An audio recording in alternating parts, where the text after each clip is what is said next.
Buenas noches, amigos y amigas televidentes.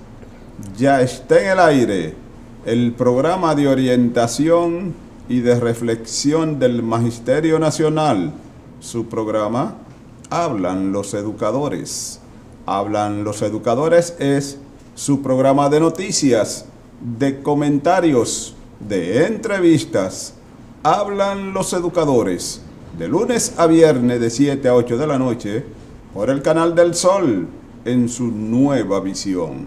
Bueno, amigos, amigas televidentes, si usted quiere saber lo que ha pasado en el sistema educativo de la República Dominicana, no mueva su canal y así podrá enterarse a través de este programa, su programa, Hablan los Educadores. Y en Hablan los Educadores, como todos los lunes no, como todos los miércoles. Así es. El maestro Danilo Caminero. Buenas noches, don Julio. ¿Cómo está, Caminero? Muy bien. ¿Cómo va todo? Oh, pero el tigre ya tú sabes dónde está, allá arriba. Y cuando ese tigre está encaramado allá, con esa garra. Y el aguilita lo tirándole está a la pluma esa águila. Y el aguilita está esperando allá abajo que caiga para caerle a picotazo. No, esa águila está Lo que allá pasa es abajo. que ustedes creían que ya no habían descalificado porque a ustedes no les gustan que las competir con las águilas. ¿Sabe lo que le pasa? Mira, don Julio, el primero que comenzó a descalificar fueron ustedes. Porque el tiguerito estaba allá lejos en el sótano. Bueno, pero tú sabes que el está béisbol... muerto, hay que enterrarlo. El béisbol sube y baja. Tú sabes que el béisbol es así. El único tigre glorioso que hay aquí es el tigre del Licey. No hay otra gloria. Y el único ave que le da duro al tigre en este país es un águila. Bueno, y el Valle de la Muerte, ¿cómo se le llamó ahora? Pero pasa. ¿Cómo se le llamó ahora ese valle? Usted sabe que van pasando algunas cosas, pero El luego se valle van recuperando. del águila difunta. Es difunta, estamos ahí. Mire, profesor, en el día de hoy, Hablan los Educadores, tiene un programa interesante, porque vamos a conversar de los temas que a mí me gusta hablar en este espacio, para hacer honor a este programa. Temas educativos. Todos los días hablamos de incentivos, que son importantes, de evaluación del desempeño, que eso es importante, pero hay unos temas medular que son importantísimos, que tienen que ver con el quehacer diario del sistema educativo y de la educación en la República Dominicana. Y tenemos instituciones que tienen décadas trabajando por la mejoría de la educación en la República Dominicana. Claro está que cada quien con cada institución tiene su filosofía. Y su metodología. Tiene su metodología. Y, ¿por qué no decirlo? También sus intereses. Porque el mundo es así. El mundo no es de un solo color. Mire que usted es del Licey y yo de las Águilas. Y todos los miércoles nos vemos aquí. Pero resulta que el Estado es quien regentea y planifica el tipo de ciudadanos que necesita. Sí, pero el Estado somos todos. Y especialmente las instituciones, como decimos nosotros en este país, no sé si en el país de también, las instituciones que son vivas, las instituciones que aportan tanto en la parte económica algunos, otros en la parte social, son las instituciones que también marcan el rumbo de un país. Sí, pero esa parte del Estado, esa parte oficial que planifica la educación en términos de lo que es, no las instituciones en sentido general, sino las instituciones del Estado. Profesor, usted sabe que yo tengo una polémica y voy a aprovechar el invitado para preguntarse en el transcurso, que quién es que define a quién. Si el currículum define el perfil del docente o el docente define al currículum. Porque yo le he preguntado a algunas figuras cimeras del sistema educativo en la República Dominicana y como decimos nosotros aquí, nos han patinado. Bueno, hay quienes sostienen que la educación así sistematizada es tratando de buscar el dominio sobre un tipo de persona que yo necesito formar para dominarlo de tal o cual manera. Bueno, es que en el mundo entero existe la clase dominante, profesor, y es el que impone, el que decían antes que el que conquista ¿Qué le pasa al que conquista? Que impone su religión, impone sus creencias. Es así. El mundo es así. Que conquistaba, agarraba a los conquistados y lo vendía como esclavo. Y aquí entonces la filosofía de la clase dominante también es la que impera en cualquier país del mundo. Entonces, los sistemas educativos tienen entonces a formarte un ciudadano para moldeártelo en función de lo que yo necesito. Claro que sí, que es así. Pero vamos a dejar de teorizar y vamos a hablar con nuestro amigo invitado en la noche de hoy, que tenemos al director. Yo no me quiero dejar ahogar. Así es, tenemos al director ejecutivo de Educa, al licenciado Darwin Caraballo. Darwin, ¿cómo está? Buenas noches, muy bien, muchas gracias. Es un gusto estar aquí en un programa que se le da la voz a los educadores y que nos comunicamos y nos dirigimos con ellos, además en vivo, con intercomunicaciones telefónicas, que ya está sonando, veo que está caliente ese teléfono. Sí. Así que encantado de estar con ustedes, compartir acá con el profesor, querido amigo. Déjeme decirle a los amigos televidentes que por favor, las llamadas las vamos a recibir en el segundo tramo. El último tramo lo vamos a dejar para que ustedes pregunten. Oiga, que le estamos diciendo, no vamos a tomar llamadas hasta que no lleguemos al último tramo. Porque así, para desarrollar un poco el contenido del programa y después entonces recibir las preguntas. Aunque yo me atrevo a adivinar que esas primeras llamadas son para preguntarte por el Navicó y por las regalías. No, es que no estamos ni en Navicó ni en regalías. Pero yo supongo que para eso. Darwin, háblenos de Educa. ¿Cómo es el nacimiento de Educa? ¿Cuál es la misión y la visión de Educa? Claro que sí. Educa es una organización decana en América Latina de empresarios que trabajan por una mejor educación a nivel país. El año entrante, 2019, significará los 30 años de Educa. Y ninguna otra tiene esta antigüedad en el continente. La que le sigue apenas tiene 10, 12 años. Y por lo tanto marca una visión del empresariado dominicano que se adelantó a su tiempo. En entender que en la calidad de la inteligencia de la gente está el desarrollo del país y la sostenibilidad de sus propios emprendimientos. Por eso Educa trabaja por impulsar una mejor educación a nivel país, a nivel del ciudadano que necesite y requiere para el mundo actual mayores competencias, mayores habilidades y destrezas para insertarse en una sociedad compleja en la que, aun cuando a uno pueda no gustarle, el escenario es global, no es únicamente el territorio de la República Dominicana, es el mundo. Y para eso es que se requiere una mayor y mejor calidad de la educación, en lo que se viene trabajando desde su fundación y en donde se ha incentivado incluso en este último tiempo un mayor apoyo del empresariado a esta empresa. Planes específicos en los que Educa ha intervenido directamente y que usted considera que han contribuido o contribuyen para la mejoría del sistema educativo en la República Dominicana. Y bueno, en toda su historia, como hitos para destacar el apoyo que Educa generó para crear la ley 6697, los planes decenales de educación. O sea, que Educa participó en la... El ingeniero Gustavo Tavares, que fue el creador de Educa, un hombre con una visión extraordinaria por los años 80, entendió que la educación era un factor clave y al ministro de entonces se lo llevó a la conferencia de Jomtien para entender que esa educación para todos tenía que llegar de una manera diferente a cómo se estaba consiguiendo en la República Dominicana.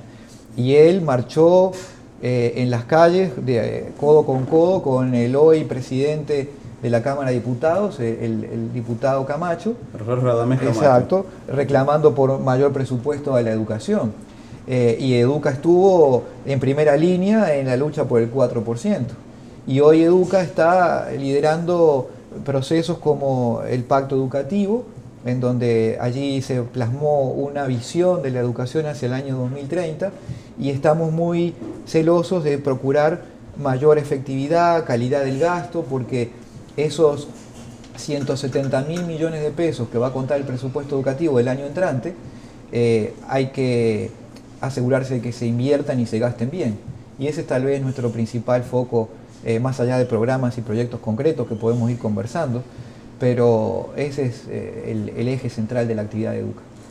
Actividades presentes que Educa realiza, que usted la puede considerar como un fortalecimiento a la educación en la República Dominicana. Bueno, acabamos de finalizar hace tan solo un par de semanas el Congreso Internacional de Educación Aprendo, la 22ª edición, que trabajamos sobre el tema de cultura digital, innovación e inteligencia artificial en la educación, porque como usted seguramente sabe, y los televidentes también, se está expandiendo el programa República Digital, un programa que para el año entrante tendrá más de 6.700 millones de pesos de asignación presupuestaria, y que hay que procurar que las lecciones aprendidas de otro contexto se aprovechen para, bueno, hacer rendir con efectividad cada peso destinado a ese programa y que se traduzca en mejores aprendizajes de los estudiantes. Que ese es el gran objetivo, que los estudiantes aprendan más y mejor. El objetivo no era darle dinero a la educación por darle dinero a la educación. Ese 4% tenía un objetivo, que era que los estudiantes, primero, permanecieran más en la escuela y segundo, que aprendieran más y mejor. Y eso es lo que es nuestra obsesión como parte de Educa. ¿Considera usted que la inversión que se ha hecho hasta ahora, a partir del 2013, que recibimos el 4%, esa inversión ha sido bien dirigida? Nosotros decimos, por ejemplo, acá hubo un líder que dijo, primero la gente. Y en educación, creo que primero han sido las edificaciones. Yo no estoy tan de acuerdo con ese concepto de que primero han sido las edificaciones. Primero, la educación es un todo, es un conjunto en donde uno no puede hacer algo solamente impactando a una de las dimensiones. Usted crea buena infraestructura y no mejora las condiciones de trabajo de los trabajadores de la educación, de los docentes, no logra nada. Usted mejora la infraestructura de los docentes, pero no pone un buen currículo, no logra nada. Usted logra estos tres elementos y no le pone tecnología hoy y recursos para el aprendizaje y logra muy poco. Entonces, es un conjunto en el cual, en reglas generales, desde 2013 a la fecha, el dinero se ha puesto en la dirección correcta, se han resuelto problemas estructurales, queda muchísimo por hacer, los resultados todavía son por debajo de lo que debiera en función de la inyección de recursos que se le está dando. Lo comentábamos fuera de cámara, la inversión en educación es un efecto acumulativo, no refiere a un solo año. Es como quien quiere reparar su casa y cuenta simplemente con el presupuesto de un diciembre para pintarla. Bueno, pero si al otro año le vuelve a poner dinero y ya le pone las luminarias y al siguiente le cambia los muebles y al siguiente va a tener una casa más bonita. No alcanza con un solo año. Países como Chile, que están asignando una proporción muy similar a la República Dominicana, llevan 40 años de una asignación cercana al 5% a la educación como tiene la República Dominicana, porque no olvidemos que ese 4% es de lo preuniversitario. Hay que agregarle la UAS, el Ministerio de Educación Superior, las funciones educativas que están en otra órbita del Estado, que todo eso se contabiliza en el presupuesto de la función educativa. Y ahí está mucho más cerca del 5% que del 4%, 4.6, 4.7 para el año 2019. Es decir, es una asignación en dinero muy fuerte. Además, déjeme decir este dato, esa proporción de Producto Interno Bruto de la educación representa el 27% del gasto público primario. Esta es la asignación más importante en todo el mundo comparada con ese gasto público primario. Es decir, otros países asignan el 5, el 6% de la educación, pero en un tamaño del Estado mucho mayor, donde eso representa un 20, un 18 del gasto público total. En la República Dominicana, la tercera parte prácticamente de ese Estado se va en la educación preuniversitaria y educación universitaria. Quiere decir que la función educativa hoy es prioritaria para las autoridades de la nación y para la sociedad dominicana, que la financia a través de sus impuestos. La educación pública es gratuita para quien la recibe y no la puede pagar, pero tiene un costo y la cubren todos los ciudadanos dominicanos y todos los ciudadanos que tributan en la República Dominicana. ¿No cree usted que antes de la asignación presupuestaria, de ese aumento, debió primero planificarse, hacer un diseño, y en función de ese diseño entonces vengan los recursos para que haya un buen resultado? Pero el diseño estuvo, profesor. Usted recuerda que en el momento de la aprobación del 4% estaba ya aprobado y en ejecución el Plan Decenal de Educación 2008-2018, que además no había podido iniciar en su ejecución por falta de recursos.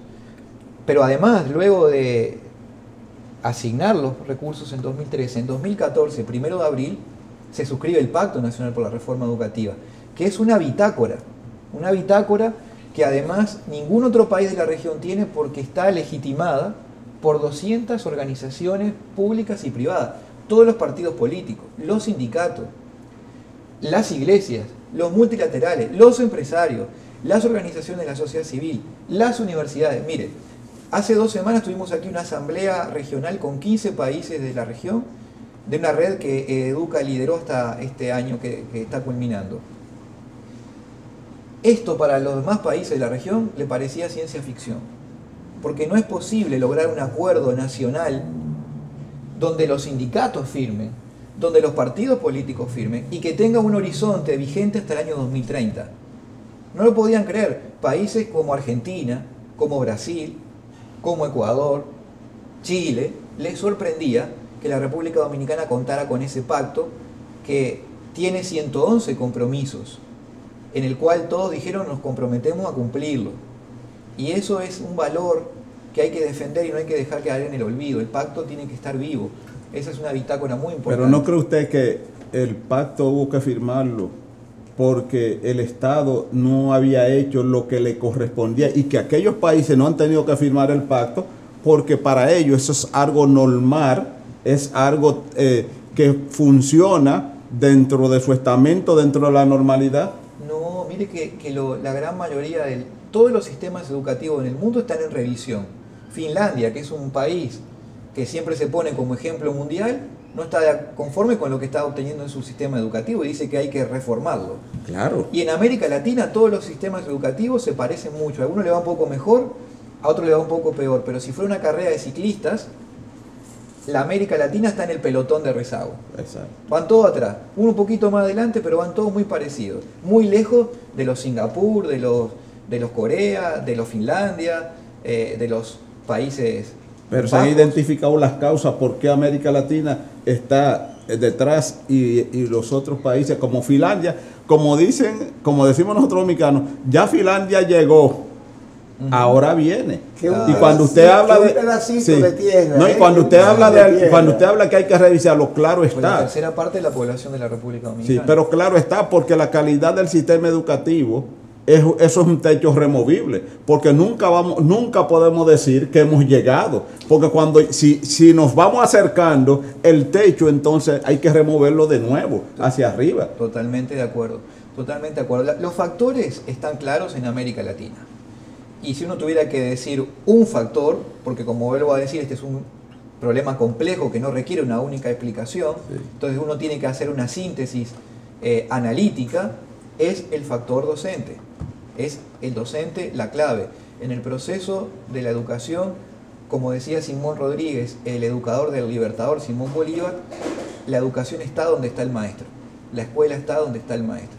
Y es el maestro el que determina el techo de esa calidad. Es muy difícil que un estudiante pueda saber más que el educador.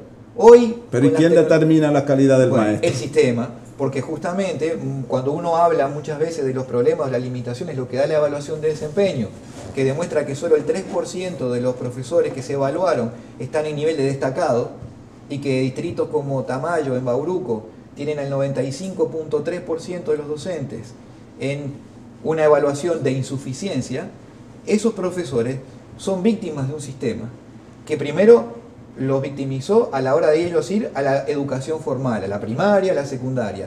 Y cuando fueron a la universidad, muchas de esas universidades lo estafaron porque perdón, esa palabra. Muchas de esas universidades lo estafaron porque le dieron una formación de baja calidad, porque lo que la universidad que recibía a ese estudiante entendía que facilitando el acceso al mercado de trabajo, que en una política de expansión siempre había nuevos cargos para nuevos docentes, no se preocupó por formar a esos educadores de la buena manera. Y dos cómplices tienen las universidades que han estafado a los estudiantes. Tiene al Ministerio de Educación y tiene al Ministerio de Educación Superior, Ciencia y Tecnología. Oiga, ¿por qué yo digo esto? Sí, para mí, el Ministerio de Educación debe definir el maestro que necesita. Sí. Y hacer lo que este programa ha dicho en varias ocasiones, establecer un triángulo virtuoso Ministerio de Educación, Ministerio de Educación Superior y las universidades, donde el ministerio diga el tipo de maestro que necesita y Educación Superior vigila a las universidades para que ellas, cada una, no impartan, tengan un pensum propio, lo que ellos consideren. Mire, y especialmente ahora, con la formación de maestros, que andan todos, aquí nosotros decimos una mocha, detrás del pastel, pero no es por la formación, es del pastel. Yo comparto todo lo que usted dice y hasta el verbo, solo que no el tiempo verbal. Tuvo, yo pondría en el pasado, porque usted lo dice en presente. Ajá. Y yo creo que merece, hace justicia poner el tuvo. Porque mire, hay una nueva reglamentación que le ha puesto una barrera superior al punto tal que hoy es más difícil entrar a una carrera de educación en las universidades que lo están haciendo y siguiéndose a la norma. Es más difícil entrar a educación que ingeniería. Sí, va mejorando. Sí, ha mejorado. No, la mejoría está. Por eso. Y por otra parte, a la hora de reclutar, el Ministerio de Educación está siendo mucho más exigente que en el pasado. De hecho, se están presentando más de 60.000 y terminan ingresando prácticamente 5.000 a la carrera año tras año. Y ahora hay un programa de inducción nuevo, innovador, que le ha dado a la República Dominicana un premio internacional. Lo que sucede es que todavía todos esos efectos y reformas no se ven en los resultados concretos del día a día, sí, porque lo que estamos viendo es la lectura del pasado. Sí. Perdón, nos hemos emocionado tanto y la primera pausa ya va por lejos. Parece que en el día de hoy, con el permiso de nuestros anunciantes, parece que hoy solamente vamos a tener una sola pausa. Vamos a nuestra primera pausa y en breve regresamos.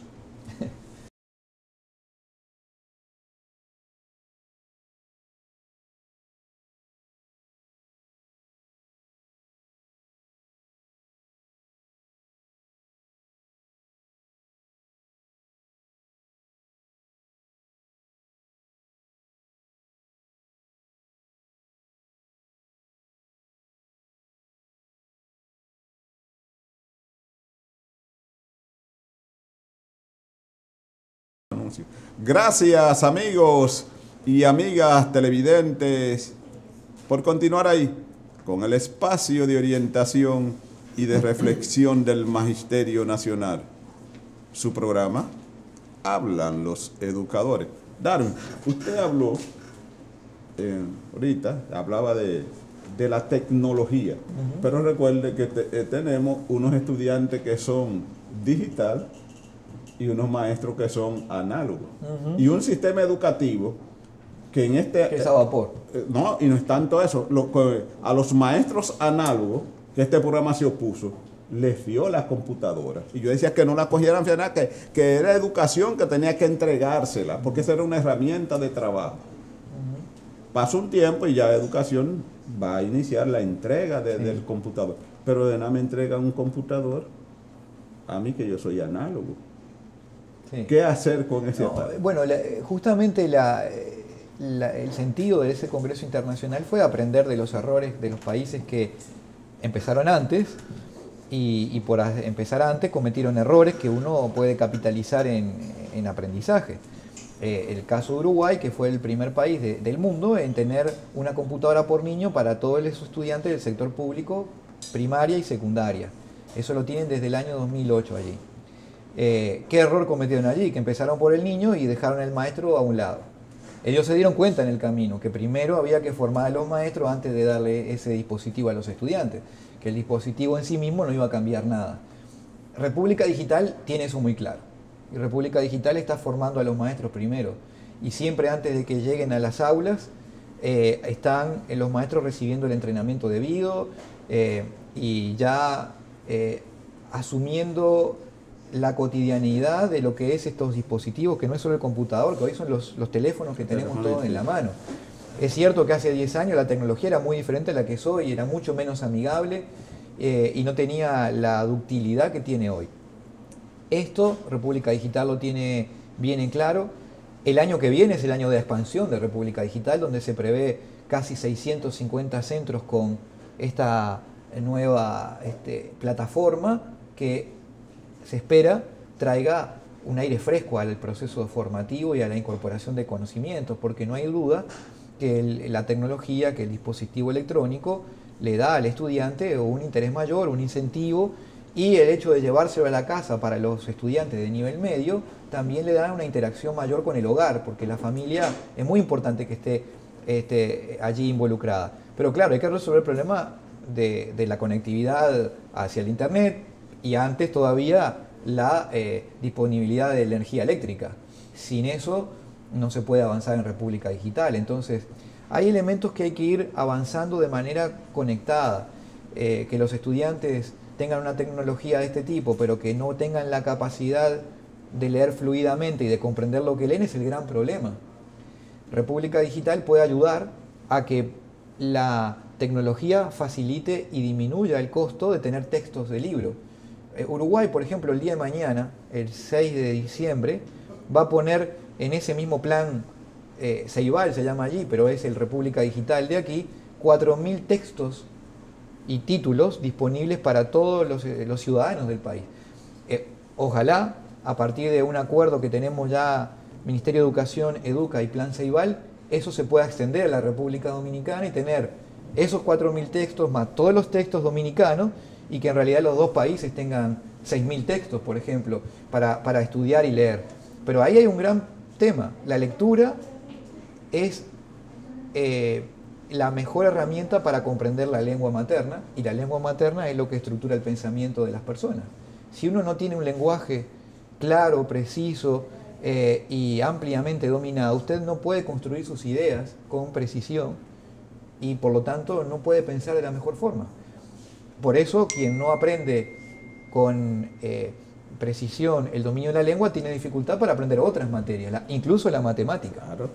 Así que cuando hablamos de esa cantidad de texto, ¿serán digitales? Digitales, claro, porque esos son digitales que permite que el costo sea prácticamente nulo. Basta con el pago de los derechos para tenerlo en la red, y ese tipo de documentación se puede tener ahí disponible. Después el estudiante, si quiere en la casa, lo puede imprimir y lo puede leer en el papel.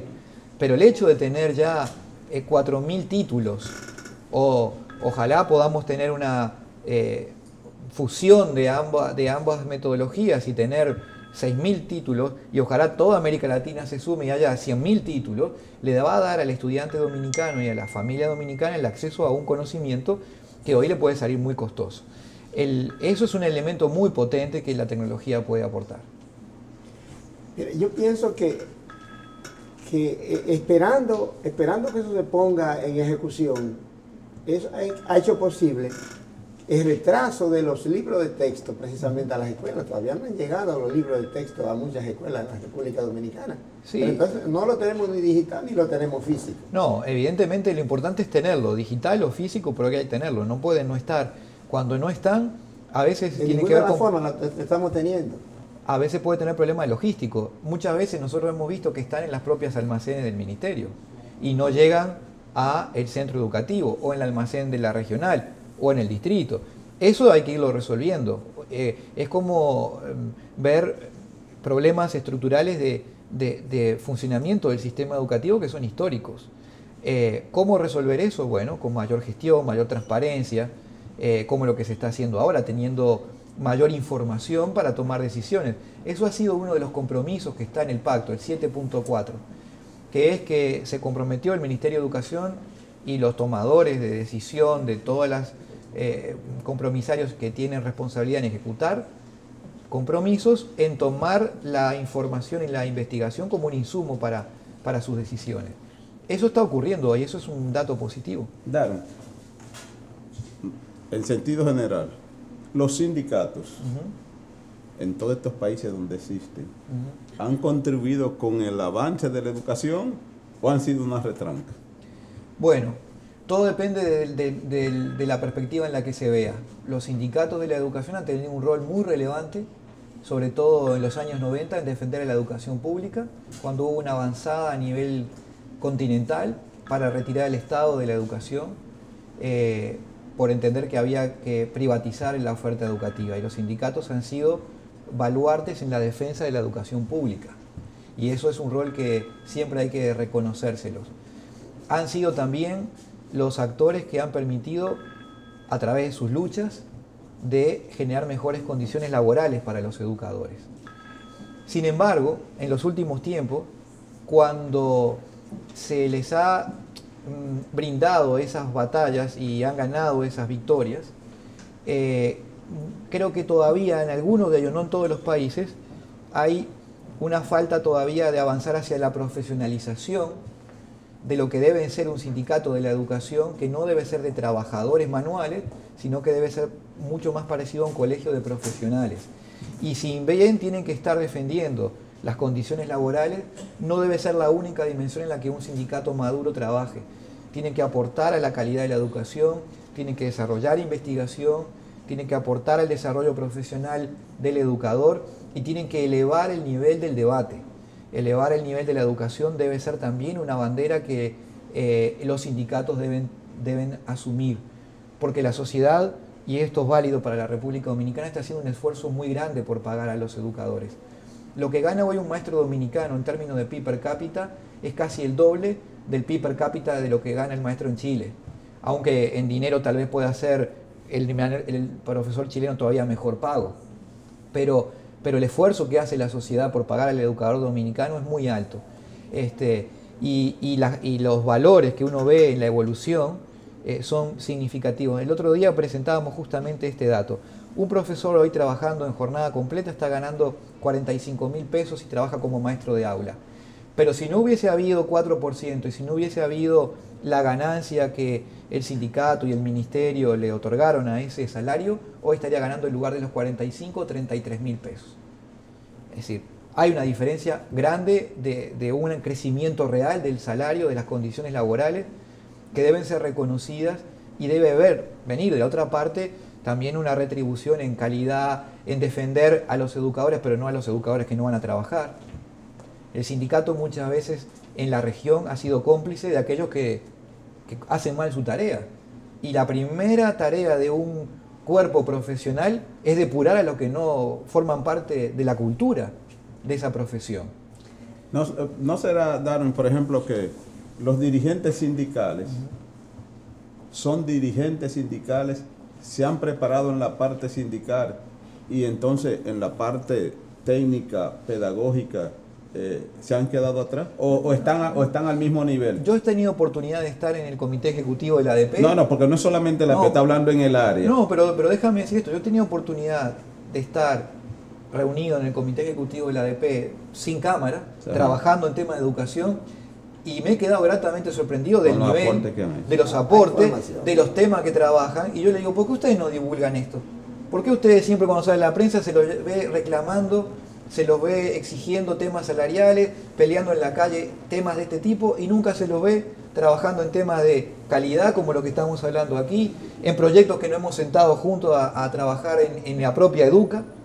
Es decir, yo creo que eso le hace falta todavía una mayor difusión al sindicato, y ojalá que con este aire de renovación que se da ahora en la ADP, con la presidencia de la querida Xiomara Guante, a quien le auguramos el mayor de los éxitos y extendemos la mano como Educa para ponernos a su orden en lo que podamos colaborar, tengamos que una gestión que busque ese tipo de metas.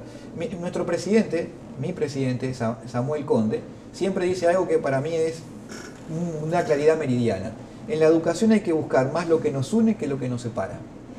Y ese es el espíritu de Educa. Así que ojalá podamos trabajar juntos. Al principio de la gestión de Navarro se hizo un recorrido por todo el país, sí, donde los maestros y los dirigentes sindicales presentaron al ministro toda la situación de las escuelas en la República Dominicana, que fueron más de 13.000 problemáticas que se les presentó. Y había una hermandad, un trabajo mancomunado al desarrollar, eso está todavía en veremos. Entonces, cuando usted ve que esas problemáticas que se presentan no tienen soluciones, cuando augurábamos la esperanza de que esas cosas iban a ser resueltas, eso creó un malestar dentro de la dirigencia del sindicato, porque pensábamos que iban a ser cosas del pasado. Muy bien. Darwin, ustedes en estos días dieron a conocer unos cálculos. Explíquenos a ver cuál fue la temática que ustedes utilizaron para hacer esos cálculos. Cuando decían que si no te equivoco, decía así, que por los paros o por la pérdida de clase, el sistema educativo o el Estado Dominicano perdió unos 9.000 y algo de millones de pesos. 9.500 millones de pesos en todo el año escolar 2017-2018. ¿Cómo hicieron esos cálculos? Lamentablemente. Y es muy simple, porque cuando uno pierde una clase, Sí, un día de clase. un día de clase perdido, hay salarios pagados Sí. que la persona no va a trabajar. Hay alimentación escolar que hay que botarla. Hay energía eléctrica que se prende y nadie utiliza. Hay gasto de seguridad en algún lugar que se paga y no cuidan a nadie. Ese tipo de gastos se suman y en promedio a nivel nacional se perdieron 23 días de clase, que es una cantidad enorme en un calendario escolar que tiene poco más de 180 días de clase. Es mucho más del 10%. Pero hay distritos, como el de San Juan Este, donde se perdieron 65 días de clase. Amigos televidentes, 65 días de clase en un calendario de 180, casi 1 de cada 3. Entonces, ¿cómo pueden haber aprendido esos niños? ¿Y sabe quiénes son? Los más pobres. Los que van a las escuelas pobres de distritos tan pobres como ese de San Juan del Este. Entonces, ¿a quién se está castigando? ¿A los que más tienen, a los que van a la escuela privada, a los que están en Piantini, en Naco, en Arroyo Hondo? No, a los que van a esas escuelas públicas. Y este es un efecto colateral de acciones que tal vez el sindicato, por supuesto que no las busca, es un efecto colateral, pero a la hora que nosotros le ponemos número, puede ayudar a crear conciencia de lo que implica eso. El país, creemos, no puede darse el lujo de perder ese dinero. El sindicato y el ministerio. Sí, pero no, porque mire lo que pasa. Porque cuando usted firma un acuerdo conmigo y no lo cumple, Sí, señor. entonces viene toda acción, eso es un principio, Vamos una reacción. vamos a reclamarlo juntos. Es una responsabilidad compartida. Vamos a reclamarlo juntos, Educa y el sindicato, pero sin afectar las clases cotidianas de los niños. Que se haga después de las 4 de la tarde, que se haga los sábados, que se genere una jornada diferente, pero no dejar a la familia dominicana sin la clase, que hoy además de clase es una oportunidad para que el niño coma. El niño tiene el desayuno, tiene el almuerzo, tiene la merienda, y es una injusticia que eso se vote, porque se echa a perder. Entonces, el punto es, hay que ser creativo y que el derecho a huelga y el derecho a reclamar que los compromisos se cumplan y a exigir que se cumplan, ahí ustedes nos van a tener peleando del mismo lado, siempre y cuando no estemos afectando el derecho de los niños y las niñas a recibir una educación de calidad. Darwin, en ese cálculo que ustedes hacen, ¿no cuantifican la cantidad de dinero que se gasta en los espacios pagados, los spots televisivos del ministerio para arrestar esos? Esos son gastos de publicidad y por supuesto, mira, hay un estudio... Son excesivos, No. más allá de lo normal. Hay un estudio de calidad del gasto que Educa hizo, donde mostraba que en el año ya 2015, se habían invertido ahí 500 millones de pesos en ese momento, y entendíamos que ese no es un gasto que va dirigido necesariamente a mejorar la calidad de los aprendizajes. Eso así lo dijimos. Ahora, aquí estamos viendo en el informe de veeduría las políticas docentes. Y hay un compromiso del pacto, de los 111, que es de carácter irrenunciable. Quienes suscribieron eso dicen, este es el único compromiso que es irrenunciable, que es el cumplimiento del calendario escolar y la jornada escolar. Entonces, eso hay que tratar de entre todos empujar para que se cumpla. Muy bien. David, yo no quiero terminar el programa sin hacerle la siguiente pregunta. Educa participó en la formación de la ley 6697, en sus 228 artículos. Ahora se está planteando que la ley, a medida que van pasando los tiempos, hay que irla reformando. Educa está de acuerdo con que hay que reformar la ley, y si puede mencionar algunos artículos específicos donde Educa considera que esos artículos hay que actualizarlos. Pero claro, por ejemplo, no solamente Educa está de acuerdo con que hay que reformar la ley, sino que es un compromiso del propio pacto. El pacto mandata a revisar y ajustar las 3 leyes que vinculan el sistema educativo, la del preuniversitario, la de la educación superior y la del Infotep. Esas 3 leyes tienen que estar revisadas.